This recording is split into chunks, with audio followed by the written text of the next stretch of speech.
In this lesson, we're understanding the equilibrium in the monopoly market. And previous video showed how the monopolist did what every other firm does, sets marginal revenue equal to marginal cost. Today we want to think a little bit more about some more of the analytics of that equilibrium. And so let's look at this picture. This is a typical monopoly market here. We have a demand curve, which we'll label. Marginal cost curve looks like that. And we know that profit maximization requires us to set marginal revenue equal to marginal cost. Where is the marginal revenue curve? Well, the marginal revenue for a linear demand curve, the marginal revenue curve for a monopolist, we discovered last time, it's also linear, has the same vertical intercept, and goes down at twice the slope. So let's put that, it looks something like this. And we'll call that MR0. So the monopolist, as we showed before, will find this output, Q star M, and given that's the output, the monopolist will charge us the market bearing price for that, which we'll call P star sub M. Now, what I want to talk about in this case is to think about profits. And we understood before that profits are equal to total revenue minus total cost. Profits are equal to total revenue minus total cost. And we can rewrite those as price times quantity minus average total cost times quantity, which of course is just quantity times the bracketed term price minus average total cost, which is markup per unit times the number of units. So we need an average cost curve. So all I know about the average cost is it's U-shaped, and I know that its minimum lies on the marginal cost. We established that when we did cost theory several modules below. So I'm just going to draw one that looks kind of like this. It's U-shaped, and its minimum lies on the marginal cost.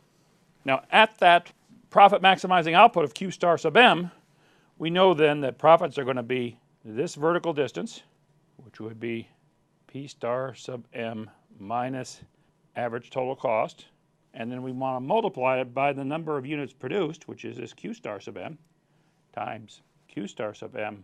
And that means that our profits for the monopolist are that shaded rectangle. Okay. Now, that's kind of what we did before. And I asked questions earlier when we did the competitive case, is this a short-run equilibrium? And the answer here is, in the competitive case, the equilibrium required us to know something about, is the market happy? Supply equals demand. And is the firm happy? Marginal revenue equals marginal cost.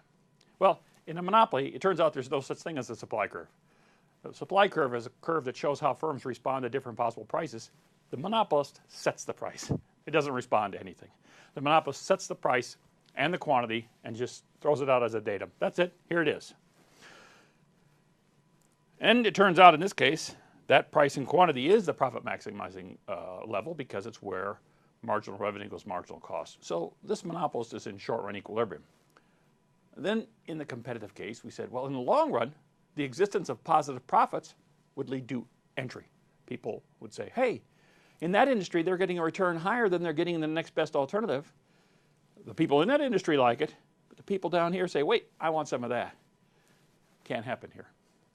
Remember the definition of a monopoly. It is a sole supplier with no threat of entry. So this firm can continue in the long run, year after year, to earn these monopoly profits. There's nobody who can enter to erode them.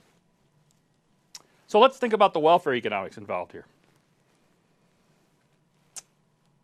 Remember what we did for welfare economics. We thought about the benevolent dictator who was interested in maximizing the size of the pie. The net gain to consumers plus the net gain to producers. So let's draw another graph. And we'll put price on the vertical axis and quantity on the horizontal axis. And we've got a demand curve and we got a supply curve, which is really just the sum of the marginal cost.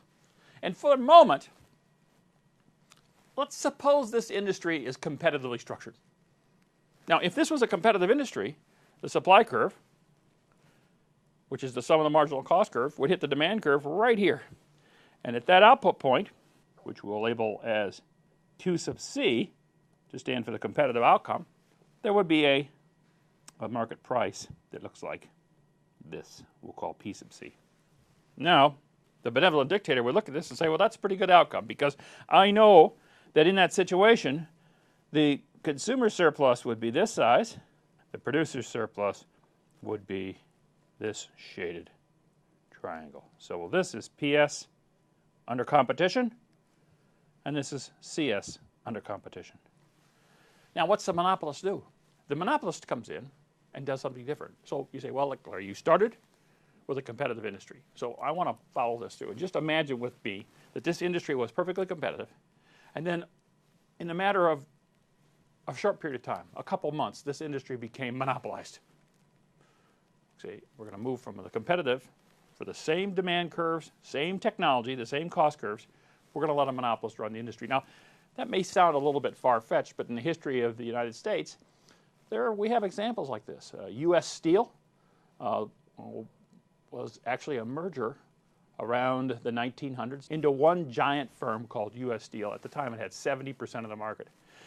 J.P. Morgan was instrumental in pulling this trick off. He really wanted to have all 100%. He wanted to get everybody to join the merger, and they'd have 100%. It got up to 70%, and that's about it. In 1911, when the last of the mergers were pulled off, they had 70% of the market share. About 100 years later, in 2011, U.S. Steel is still around, but its market share is down to about 8% now. But at the time, they really did kind of act like a monopolist. So let's assume that they did pull the monopoly off, and let's see what they would do if they took this industry that was competitive, a whole collection of marginal cost curves of different firms, and now they all belong to one person. One CEO can make these decisions. We'll think about that, and I'm going to go to this picture and say that would mean that this new monopoly, this new monopolist, would find the marginal revenue, come down like this, set marginal revenue equal to marginal cost, and we'll call that Q star sub M, and have this price, okay, P star sub M.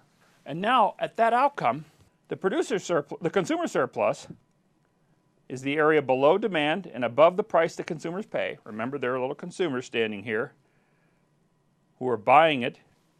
They would have paid this price for it. They only have to pay this price for it. So all those differences between the demand curve and the price they actually pay is their net gain.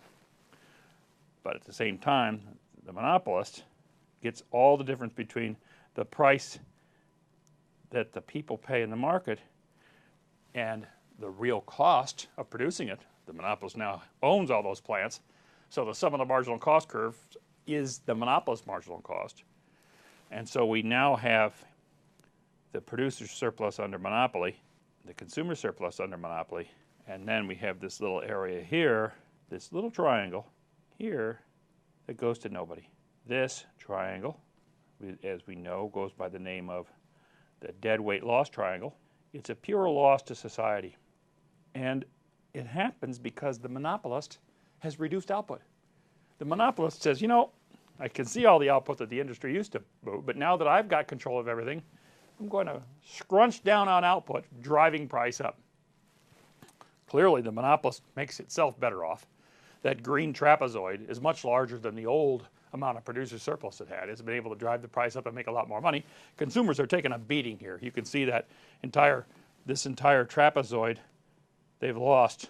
They used to have that used to be consumer surplus back in the day. It's gone now. Okay, some of it goes to the firm, but a lot of it just sort of gets lost in a shovel. That's why it's called dead weight loss. The existence of this dead weight loss triangle is what economists refer to as the social cost of monopoly. The benevolent dictator is not at all happy. The outcome that the benevolent dictator wanted, we understood, was the one that maximized social gain, and that would be here. And the monopolist has found a different outcome. Why? Because the monopolist is interested in itself, not in society. Okay, that's what happens in this case.